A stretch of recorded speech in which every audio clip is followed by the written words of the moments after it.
जय हिंद बच्चों।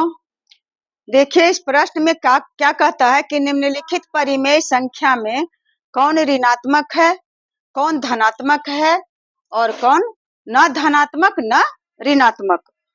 तो इस तरह का 1, 2, 3, 4, 5 और 6 उदाहरण यहाँ दिए हैं और इसी 6 उदाहरण में आपको समझना है कि कौन धनात्मक है परिमेय संख्या है, कौन ऋणात्मक परिमेय संख्या है और कौन परिमेय संख्या न धनात्मक है और न ऋणात्मक है। तो यहाँ दिया हुआ 45/18, तो 45/18 है तो इसके पहले तो कोई चिन्ह नहीं है, तो इसका मतलब है कि यह प्लस है और प्लस वाला संख्या क्या कहलाता है, धनात्मक। तो यह है धनात्मक परिमेय संख्या। धनात्मक भी सिर्फ लिख सकते हैं, लेकिन यहाँ धनात्मक संख्या नहीं, धनात्मक परिमेय संख्या है। अब दिया हुआ है -40/27। क्या दिया हुआ है, -40/27। तो -40/27 के अगर इस तरह से करेंगे भी तो इसमें कोई परिवर्तन नहीं होगा। अगर इसमें -1 से गुना कर दिया जाए, फिर गुना कर देंगे माइनस,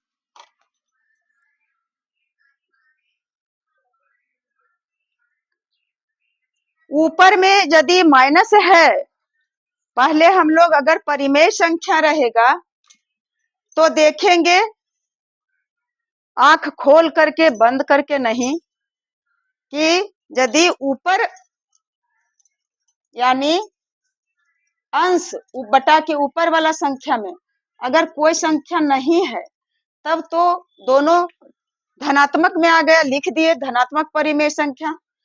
अगर यहाँ दिया हुआ है माइनस और नीचे धनात्मक है, तब इस संख्या को लिखेंगे ऋणात्मक परिमेय संख्या।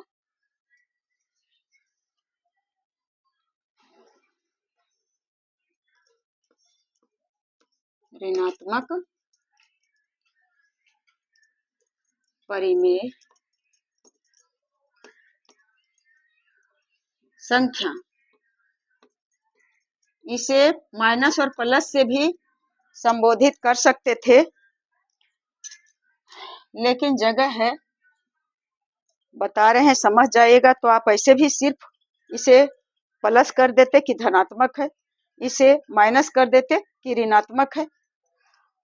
अगर यहाँ दिया हुआ है -28 और -17, इसका मतलब क्या हुआ कि बटा को भाग भी कहते हैं, तो -28 में भाग देना है -17 से। तो माइनस और माइनस भाग देंगे माइनस और माइनस में तो हो जाता है प्लस, और फिर जो भाग देंगे भागफल जो होगा, यहाँ तो चिन्ह का परिमेय संख्या दिया हुआ है, भाग देना नहीं है, तो माइनस ऊपर और माइनस नीचे अगर है तो ऐसे ही खत्म हो गया, प्लस हो गया। तो ये संख्या क्या कहलाएगा, यह संख्या कहलाएगा धनात्मक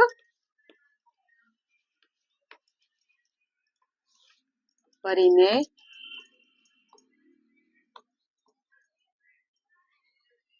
संख्या।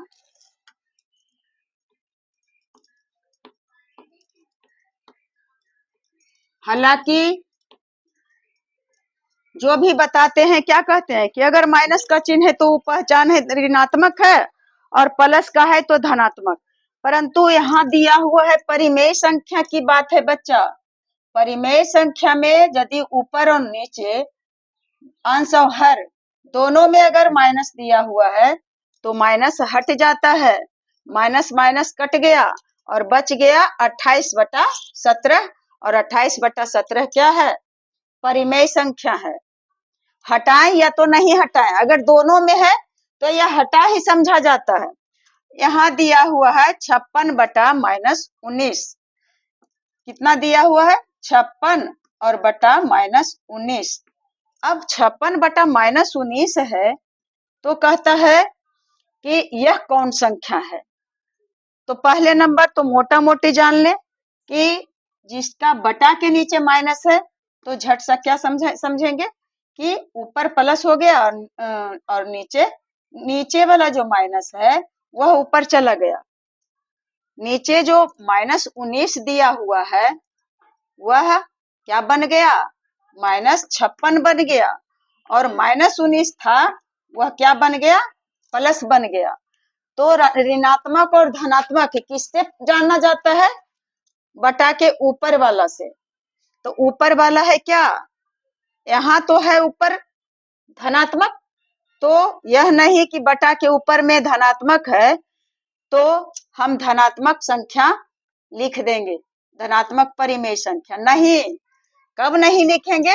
जब यहाँ अगर माइनस नहीं दिया हुआ रहता तो लिख देते धनात्मक, लेकिन नीचे में माइनस दिया हुआ है तब नीचे का माइनस तो ऊपर जाता है तो ऊपर चला गया और संख्या बन गया क्या चीज? ऋणात्मक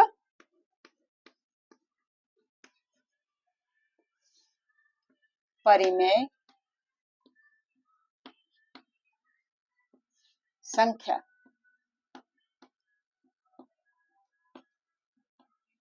अब है 0/9, क्या दिया हो? 0/5।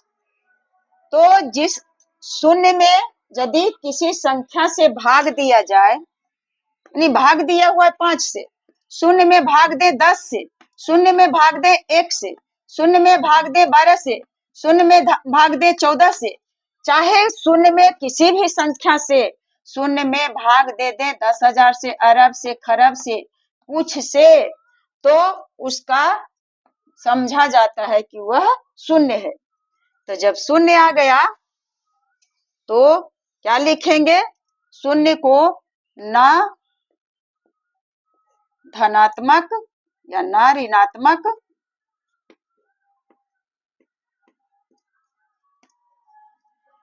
और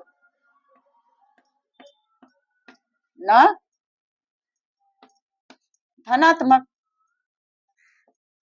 यही हो गया। शून्य ही है एक ऐसी संख्या जो न तो धनात्मक होता है और न ऋणात्मक होता है। तो इसे भूल भुलैया में आप नहीं रहेंगे। अगर बटा के ऊपर शून्य है और बटा के नीचे कोई संख्या है तब इसका अर्थ होता है शून्य। लेकिन बाबू अगर 5/0 रहे, 0/0 रहे तो शून्य है। अगर दिया हुआ रहे कि 3/0, 4/0, तो यह कोई संख्या नहीं, यह अपरिभाषित है। इसका मतलब यह नहीं कि यह इसे शून्य समझा जाएगा। नहीं, ऊपर बटा के ऊपर शून्य है और नीचे कोई संख्या है तब इसे न तो धनात्मक और न तो ऋणात्मक समझेंगे। कैसे समझेंगे न तो धनात्मक न तो ऋणात्मक? इसका मतलब है कि बटा में कोई संख्या है, पूर्णांक है और ऊपर में शून्य है तो वह शून्य समझा है। शून्य में बटा के नीचे अगर कोई संख्या है तो बराबर क्या हो जाता है? शून्य ही हो जाता है। तो शून्य एक ऐसी संख्या है जो न तो धनात्मक की श्रेणी में आता है और न ऋणात्मक की श्रेणी में आता है। तो लिख दिए। अब यह तो शून्य है, क्या है? मात्र शून्य दिया हुआ। तो शून्य है तो इतने कुछ समझने नहीं है। यह न धनात्मक